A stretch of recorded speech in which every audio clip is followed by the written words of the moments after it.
আমার নাম সজল ঘোষ। মা একটা সুযোগ দেবেন আপনাদের প্রত্যেকের কাছে, বাইরের কাছে, এই অঞ্চলের ছাত্র যুবদের কাছে, এই অঞ্চলের আমার ভাইদের কাছে একটা সুযোগ চাইতে এসেছি। আপনারা শিক্ষিত, বাংলার শিক্ষিত যুবকদের চাকরির অবস্থার কথা আপনারা জানেন। আপনার বিজেপিকে ভালো লাগতে পারে, বিজেপিকে ভালো নাও লাগতে পারে, কিন্তু বিজেপি থাকলে যে চাকরি হবে, বিজেপি থাকলে যে শিক্ষা শিল্প হবে, এ বিষয়ে আপনার কোনো দ্বিমত থাকার কথা নয় বলেই আমার ধারণা। আপনি একবার গুগলে সার্চ করে দেখুন, ইউটিউবে সার্চ করে দেখুন, পশ্চিমবঙ্গের যে রাজ্যগুলো আমাদের থেকে অনেক পেছনে ছিল, তারা আজকে কোথায় চলে গেল আর আমরা কোথায় আছি।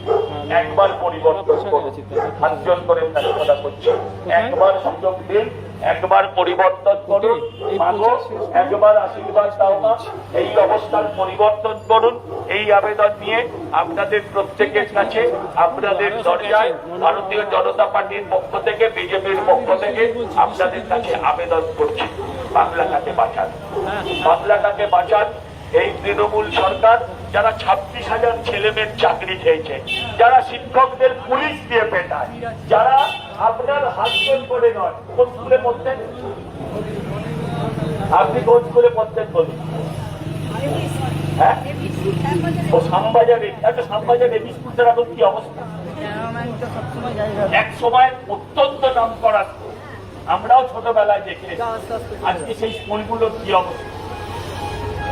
8,200 স্কুল বন্ধ করেছে, মোবাইলটা টিপে দেখুন। আর 20,000 নতুন মদের দোকান খুলেছে। আপনার বরানগরেও হয়েছে। আপনার বরানগরে আজকে অন্তত 7 থেকে 8টা প্রাইভেট স্কুল, বড় বড় 5 স্টার স্কুল তৈরি হয়েছে।